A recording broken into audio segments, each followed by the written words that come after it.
RC Khuntia जी, उत्तम कुमार रेड्डी जी, भट्टी विक्रमार्का जी, नंदी यलाया जी, जयपाल रेड्डी जी, विश्वेश्वर रेड्डी जी, विजय शांति जी, सबिता इंदिरा रेड्डी जी, जन्ना रेड्डी जी, शाबिर अली जी, पूनम प्रभाकर जी, अजहरुद्दीन जी, जाति कुसमकर जी, मधुयाक्षी गौड़ जी, संपत कुमार जी, चिन्ना रेड्डी जी, वामशी रेड्डी जी, हमारे सब एमएलएज, एमपीज, पार्टी के नेता, यूथ कांग्रेस, एनएसयूआई, महिला कांग्रेस, सेवा दल के लोग, प्यारे कार्यकर्ता, भाइयों और बहनों, प्रेस के हमारे मित्रों, आप सबका यहां बहुत बहुत स्वागत। दूर दूर से आप आए हैं, इसके लिए आप सबको धन्यवाद। వేదికను అలంకరించినటువంటి ఒక కాంగ్రెస్ పార్టీ నాయకులు, ఈ సమావేశంలో ఉన్నటువంటి 50 మంది కాంగ్రెస్ పార్టీ కార్యకర్తలు, మీడియా మిత్రులు, సుదూరం నుండి వచ్చినటువంటి ఒక కాంగ్రెస్ పార్టీ కార్యకర్తలకు అందరికీ కూడా హృదయపూర్వకంగా శుభాభినందనలు తెలియజేస్తా ఉన్నాను। 5 साल से नरेंद्र मोदी हिंदुस्तान के प्रधानमंत्री हैं और 5 साल से वो 2 हिंदुस्तान बनाने में लगे हैं। గత 5 సంవత్సరాలుగా భారతదేశాన్ని ప్రధానమంత్రిగా కొనసాగుతున్న నరేంద్ర మోడీ భారతదేశాన్ని 2 భాగాలుగా విచ్ఛిన్నం చేసే ప్రయత్నం చేస్తా ఉన్నారు। एक हिंदुस्तान अमीर लोगों का हिंदुस्तान, अनिल अंबानी का हिंदुस्तान, जिसमें लोग प्राइवेट हवाई जहाज में उड़ते हैं, जो भी चाहते हैं पाते हैं। ఒక భాగం కేవలం ధనికులది, పెట్టుబడిదారులది, వాళ్ళు పెద్ద పెద్ద విమాన సంస్థల్లో విమానాల్లో తిరిగి అడిగేటువంటి ఒక వ్యాపారస్తుల కోసం ఒక భారతదేశాన్ని తయారు చేస్తా ఉన్నాడు। बैंक से कर्जा लेते हैं, कर्जा माफ कराना होता है तो बिना किसी को पता लगे 3.5 लाख करोड़ रुपए नरेंद्र मोदी माफ कर देता है। ఈ వర్గం బ్యాంకుల్లో నుండి లోన్లు తీసుకుంటది, లోన్లు తిరిగి బ్యాంకులకు కట్టకుండా దాదాపు 3.5 లక్షల కోట్ల రూపాయలు వాళ్లకు వెసులుబాటు కల్పించే విధంగా ఆ లోన్ అంతా కూడా నరేంద్ర మోడీ మాఫీ చేస్తాడు, పెట్టుబడిదారు వర్గానికి లాభం చేకూర్చే విధంగా।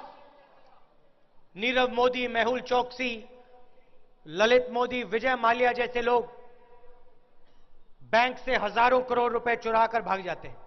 నీరవ్ మోడీ, మెహుల్ చోస్కీ, విజయ్ మాల్యా లాంటి వాళ్ళు మన బ్యాంకుల నుండి లక్షల కోట్ల రూపాయల లోన్ల దూరంలో తీసుకొని వాళ్ళు దేశాన్ని వదిలిపెట్టి పారిపోతారు। कोई कार्रवाई नहीं होती, ఏ రకమైనటువంటి ఒక ఎంక్వైరీ ఉండదు, వాళ్ళను పట్టుకునే ప్రయత్నం చేయడం లేదు। और दूसरे हिंदुस्तान में किसान हाथ जोड़कर कर्जा माफी की मांग करते हैं। अरुण जेटली जी कहते हैं ये हमारी पॉलिसी नहीं है। ఇంకొక భాగమైన భారతదేశంలో పేద రైతులు రుణమాఫీ చేయమని చెప్పని చేతులెత్తి నమస్కరించి విజ్ఞప్తి చేస్తున్న అరుణ్ జైట్లీ ఆర్థిక శాఖ మంత్రి మాత్రం వాళ్ళ రుణమాఫీ చేయడానికి మాత్రం ముందుకు రాలేదు। युवा 5 साल से भटक भटक कर रोजगार ढूंढता है। नरेंद्र मोदी हर रोज कोई नया अपने भाषण में कोई नया स्टेटमेंट कर देते हैं। Make in India, startup India, stand up India, रोजगार देने की बात करते हैं।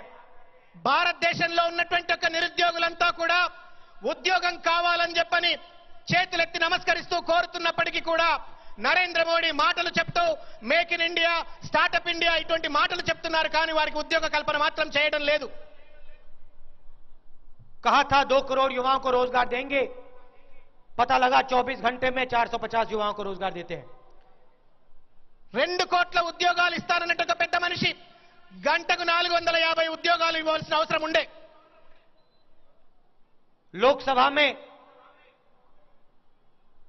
टीआरएस के एमपी उनकी पूरी मदद करते हैं। లోక్సభలో టీఆర్ఎస్ సంబంధించిన ఎంపీలు మనల్ని మోసం చేస్తున్నటువంటి ఒక మోడీకి మద్దతుగా పనిచేస్తా ఉన్నారు। नोटबंदी की गई, तेलंगाना के चीफ मिनिस्टर कहते हैं बहुत अच्छा हुआ। నోట్ల రద్దు చేస్తారు అర్ధరాత్రి పూట, తెలంగాణ తెలంగాణకు సంబంధించిన ముఖ్యమంత్రి చంద్రశేఖర్ రావు చాలా మంచి పని జరిగింది అని చెప్పని శబాసరి సర్టిఫికేట్ ఇస్తారు. पूरे देश में करोड़ों लोग बेरोजगार हुए, बहुत अच्छा हुआ. నోట్ల రద్దు వల్ల దేశంలో ఉన్నటువంటి ఒక కోట్లాది మంది నిరుద్యోగులుగా మారితే చంద్రశేఖర్ రావు తెలంగాణలో ఉంటూ మంచి పని చేసిండ్రు అని చెప్పని శబాస్ అంటారు. जीएसटी लागू होता है, 5 अलग अलग टैक्स, छोटे दुकानदारों को, स्मॉल मीडियम बिजनेस वालों को नुकसान पहुंचता है. आपके चीफ मिनिस्टर कहते हैं बहुत अच्छा हुआ. జీఎస్టీ అమలు చేస్తారు. 5 రకాలైనటువంటి స్లాబులతో ఒక నష్టపూరితమైనటువంటి జీఎస్టీ అమలు చేస్తే తెలంగాణ ముఖ్యమంత్రి చంద్రశేఖర్ రావు మాత్రం చాలా మంచి పని చేసిండని చెప్పని మోడీకి సర్టిఫికేట్ ఇస్తాడు.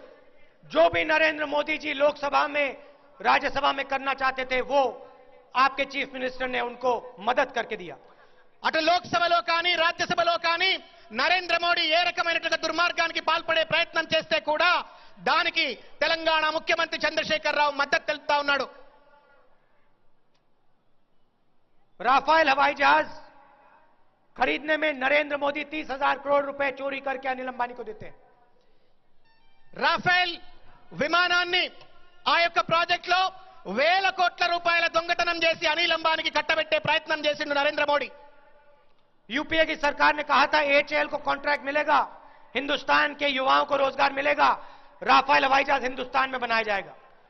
యూపీఏ ప్రభుత్వం రఫేల్ విమానాన్ని భారత ప్రభుత్వ రంగ సంస్థ అయినటువంటి హెచ్ఏఎల్ మాత్రమే తయారు చేస్తుంది. తద్వారా ఇక్కడ ఉన్నటువంటి ఒక వేలాది మందికి, లక్షలాది మందికి ఉద్యోగాలు లభిస్తాయనే ఒక సంకల్పంతో మనం ప్రణాళిక తయారు చేసుకున్నాం యూపీఏ ప్రభుత్వం. 526 करोड़ रुपए का हवाई जहाज नरेंद्र मोदी ने 1600 करोड़ रुपए में खरीदा. 526 కోట్ల రూపాయలతో తయారు కావలసినటువంటి ఒక రాఫేల్ యుద్ధ విమానాన్ని నరేంద్ర మోడీ 1600 కోట్ల రూపాయలకు పెంచి మనకు నష్టం కలగజేసినాడు. वायुसेना की बात करते हैं, मगर उसी वायुसेना से 30,000 करोड़ रुपए चोरी करते हैं. వాయుసేన పటిష్టం చేస్తా అని చెప్తున్న పెద్ద మనిషి మరో పక్కన 30,000 కోట్ల రూపాయల వాయుసేనకు సంబంధించిన సొమ్మునే దోచుకునే ప్రయత్నం చేసినాడు. अनिल अंबानी ने हवाई जहाज कभी नहीं बनाया. అనిల్ అంబానీ జీవితంలో ఎప్పుడూ కూడా యుద్ధ విమానాన్ని తయారు చేయాల. एचएएल ने मिग हवाई जहाज, सुखोई हवाई जहाज, मिराज हवाई जहाज, जैगुआर हवाई जहाज बनाया. మరో పక్క హెచ్ఏఎల్ మాత్రం మిగ్ కావచ్చు, సుఖోయ్ కావచ్చు, మిరాజ్ కావచ్చు, ఇట్లా రకరకాలైన యుద్ధ విమానాలను గత 70 సంవత్సరాలుగా తయారు చేసిన చరిత్ర ఉంది. हर रोज हम नरेंद्र मोदी के खिलाफ खड़े होकर उनके भ्रष्टाचार की बात करते हैं. ప్రతిరోజు నరేంద్ర మోడీ ఎదురుగా నిలబడి అతను చేస్తున్నటువంటి ఒక అవినీతిపై నిరంతరంగా ప్రశ్నిస్తా ఉన్నాను.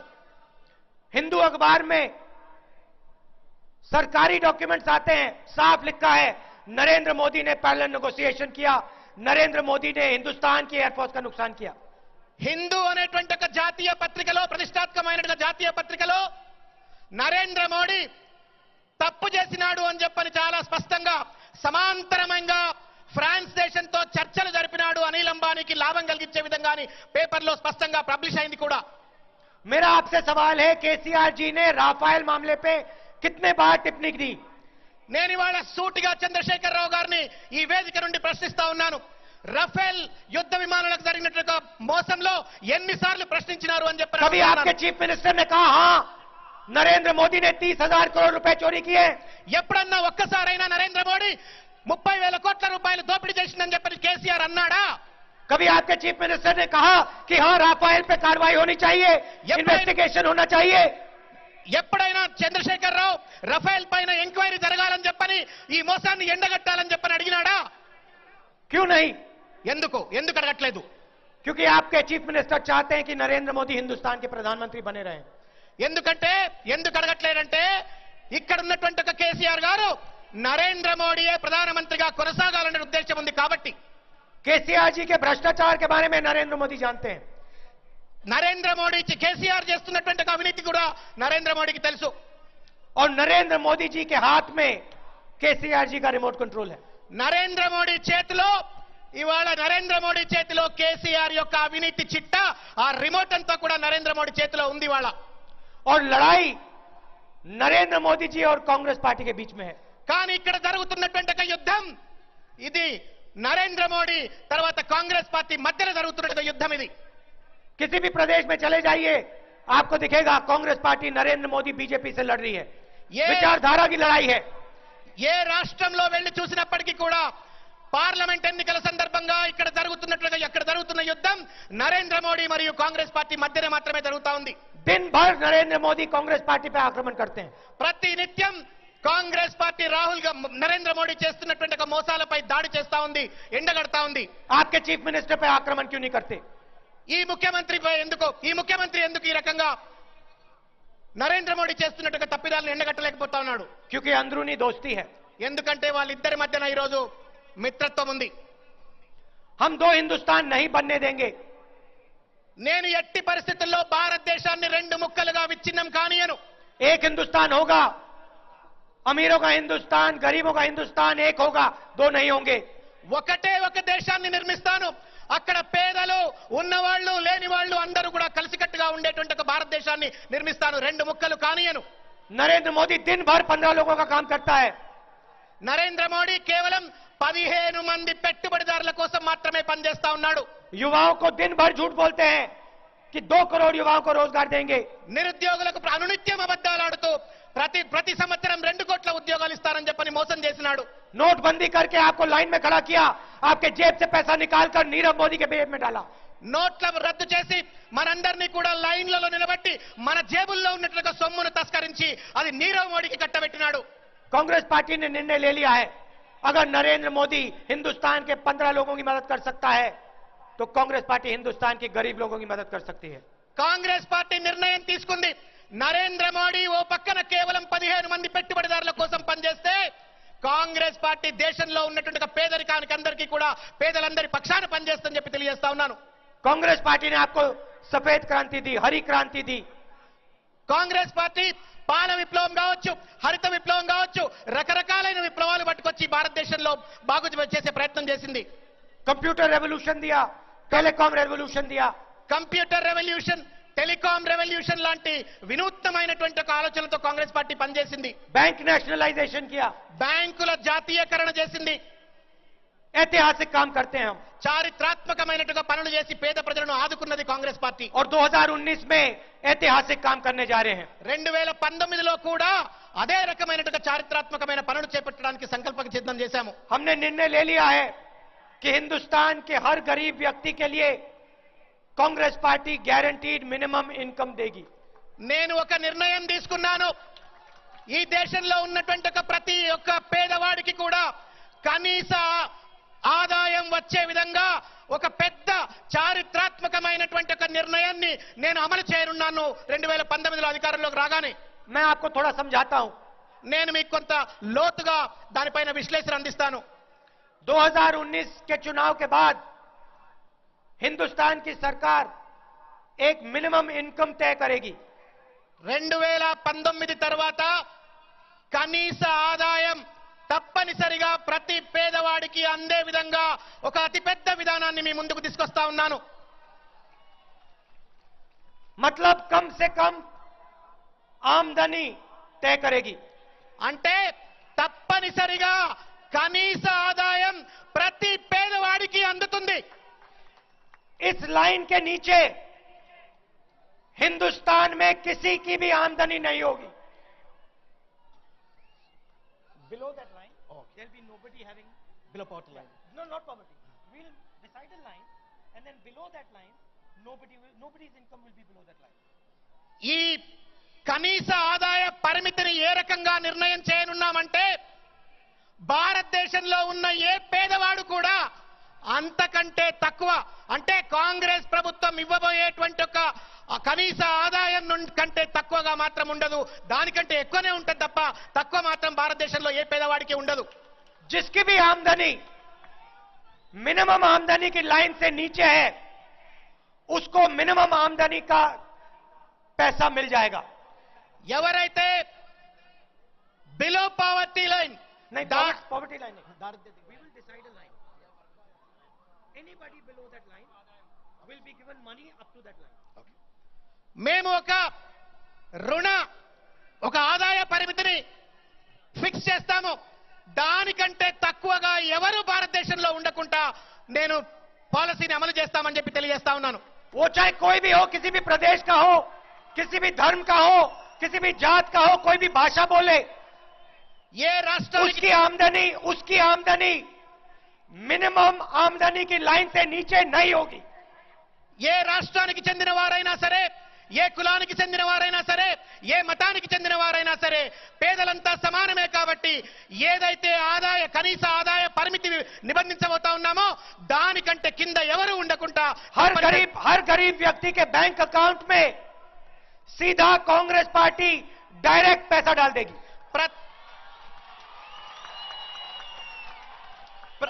ప్రతి పేదవాళ్ల అకౌంట్లలో, బ్యాంక్ అకౌంట్లలో కేంద్ర ప్రభుత్వం నుండి వాళ్ళ అకౌంట్లకే వచ్చే విధంగా అమలు చేస్తాం ఈ పాలసీని।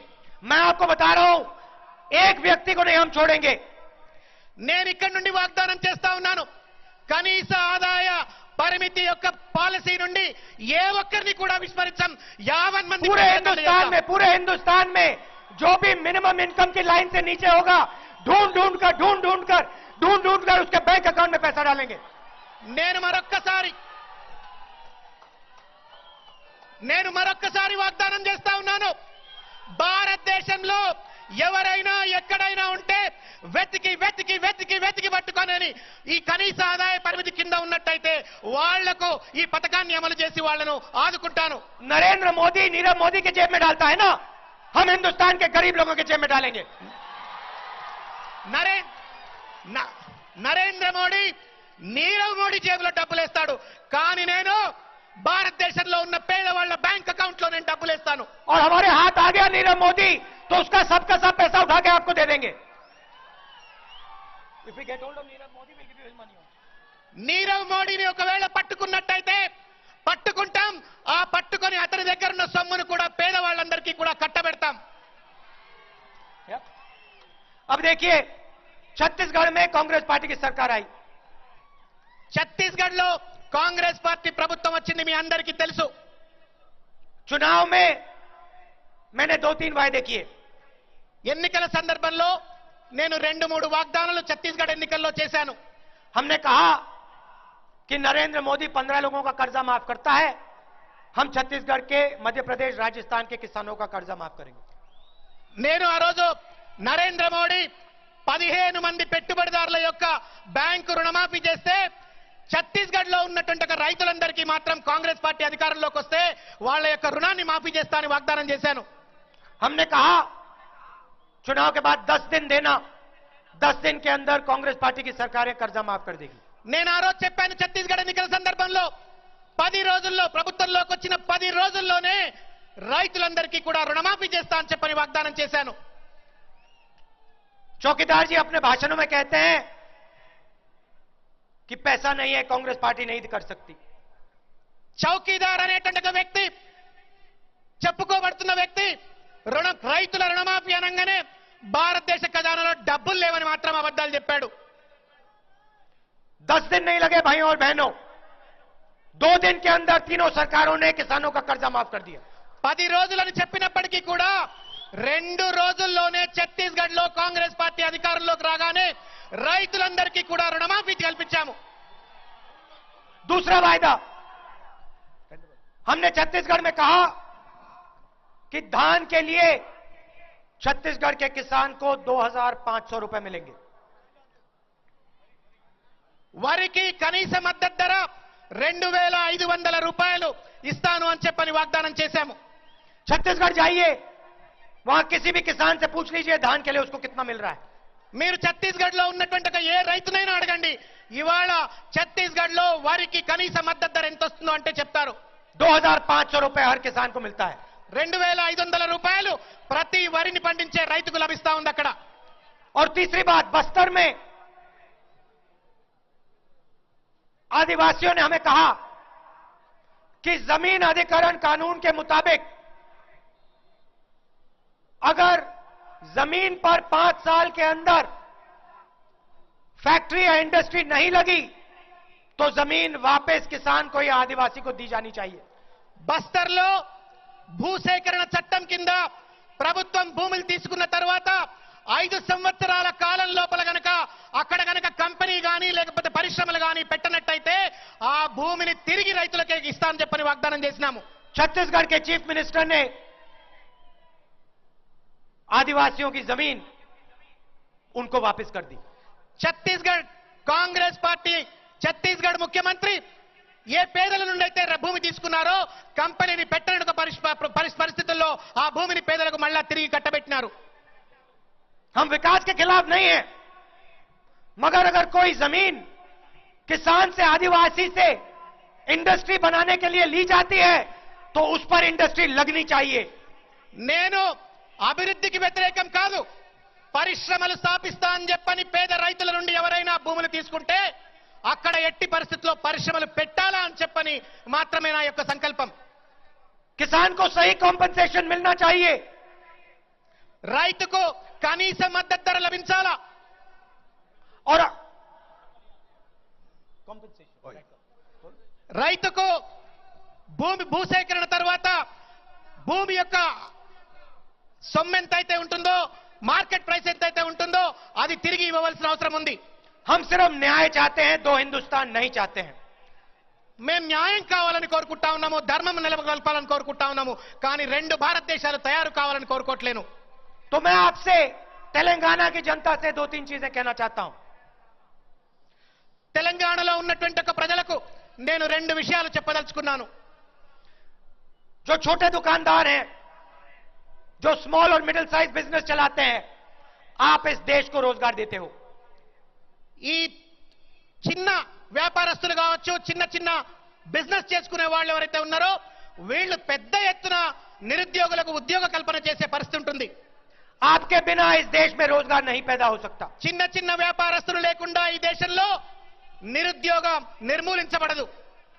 नरेंद्र मोदी जी के हिंदुस्तान में लाखों करोड़ रुपए नीरव मोदी, मेहुल चौकसी जैसे लोगों को जाता है और आपको नहीं मिलता है. నరేంద్ర మోడీ ప్రభుత్వంలో నీరవ్ మోడీ, మెహుల్ చోస్కీ లాంటి వాళ్లకు లక్షల కోట్ల రూపాయలు కట్టబెడతారు, కానీ పేద ప్రజలకు, యువకులకు మాత్రం డబ్బులు మాత్రం రావు. नरेंद्र मोदी के हिंदुस्तान में नोटबंदी की जाती है, गब्बर सिंह टैक्स लागू किया जाता है और आपकी रीढ़ की हड्डी तोड़ी जाती है.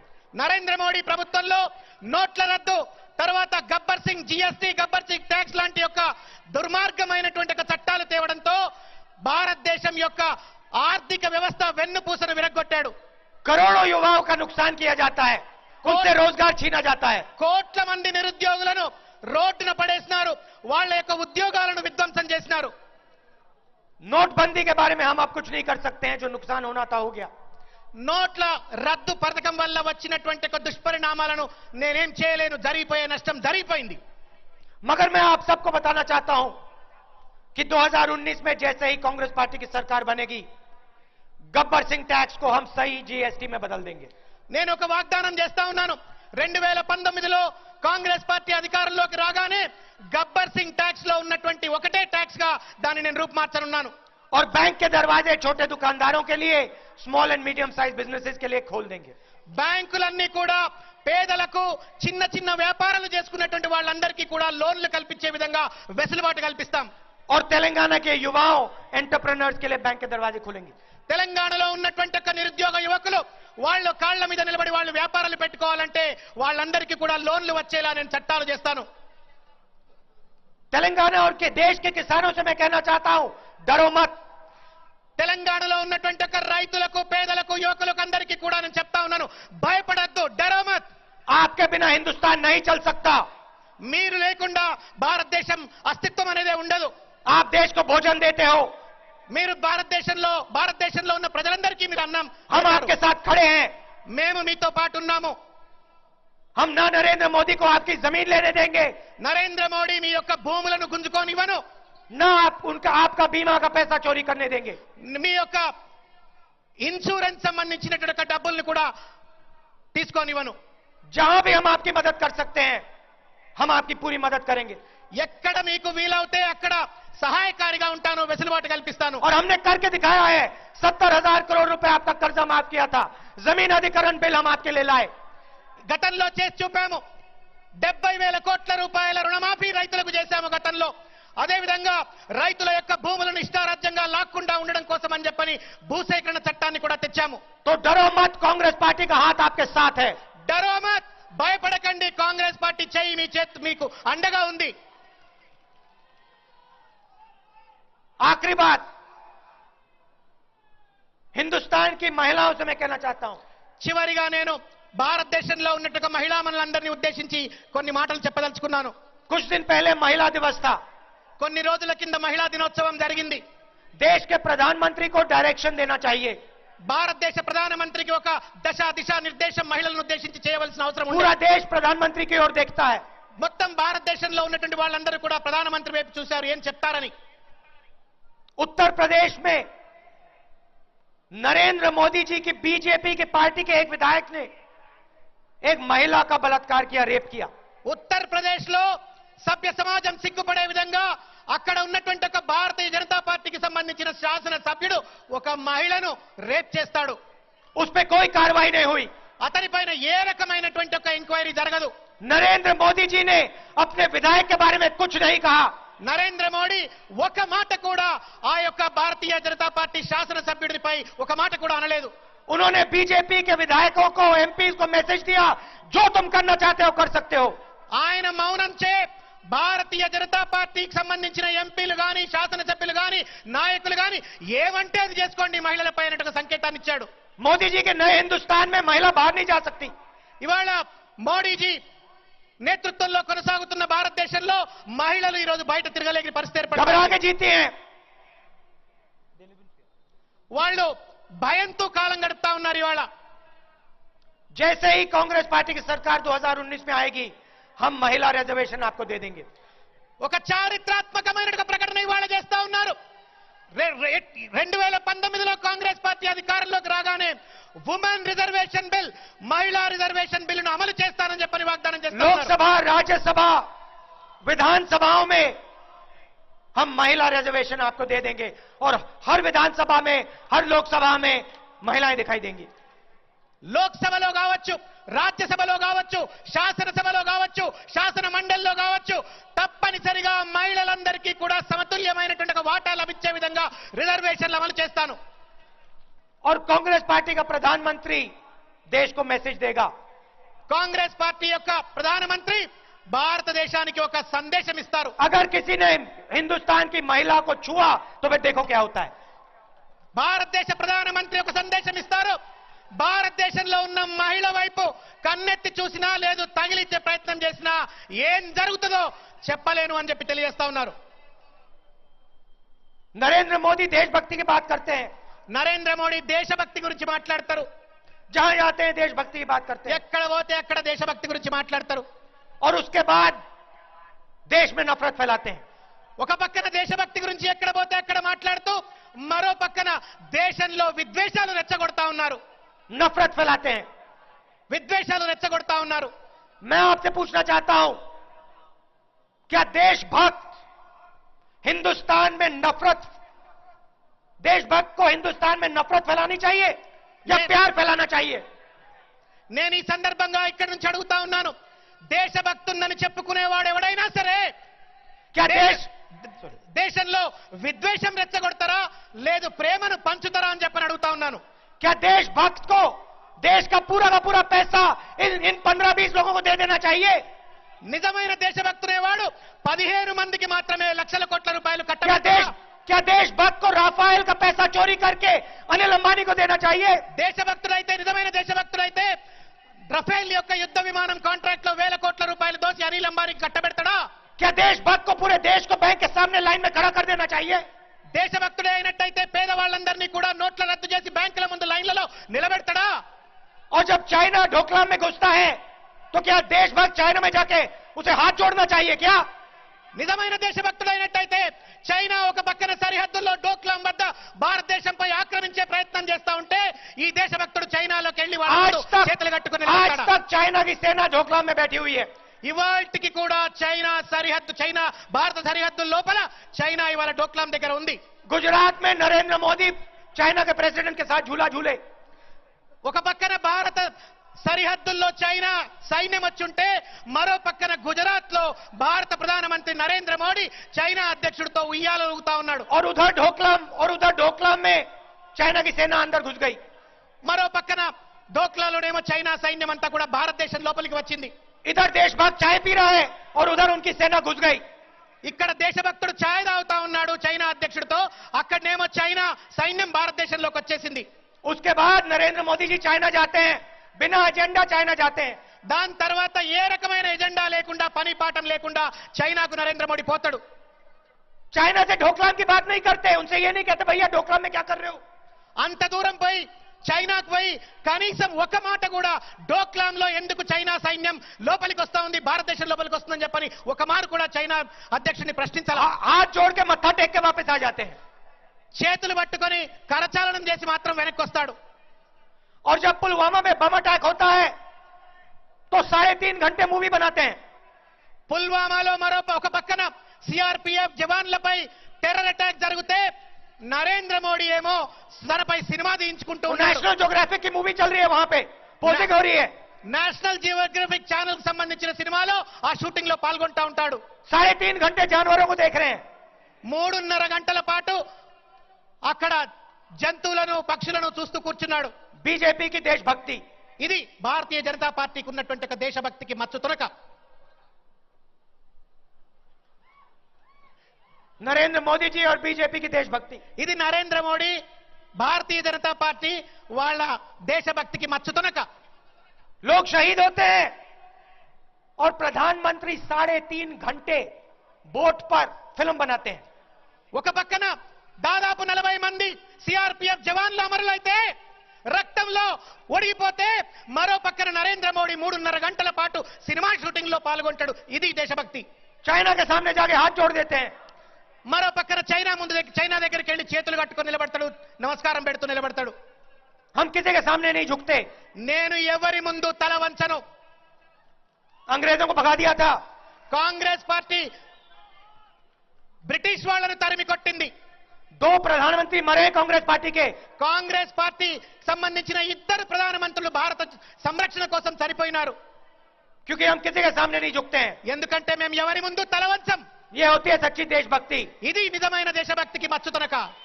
तो समय आ गया है नरेंद्र मोदी जी को हटाने का. అంచేత సమయం ఆసన్నమైంది. ఈ దేశం నుండి నరేంద్ర మోడీని తరిమి కొట్టడం కోసం సమయం ఆసన్నమైంది. कांग्रेस पार्टी के सब कार्यकर्ता आप तेलंगाना के हर घर में जाके बताओ. కాంగ్రెస్ పార్టీకి సంబంధించినటువంటి తెలంగాణలో ఉన్న ప్రతి కార్యకర్త కూడా ప్రతి ఇంటికి వెళ్ళండి, ఈ రకమైనటువంటి ఒక దొంగ దేశభక్తి పరుల గురించి చెప్పండి. कि आपके चीफ मिनिस्टर नरेंद्र मोदी की मदद करना चाहते हैं. మీ చీఫ్ మినిస్టర్ తెలంగాణ ముఖ్యమంత్రి చంద్రశేఖర్ రావు నరేంద్ర మోడీ భక్తుడిగా మారాడు, నరేంద్ర మోడీకి మద్దతుదారుగా మారిండని చెప్పండి.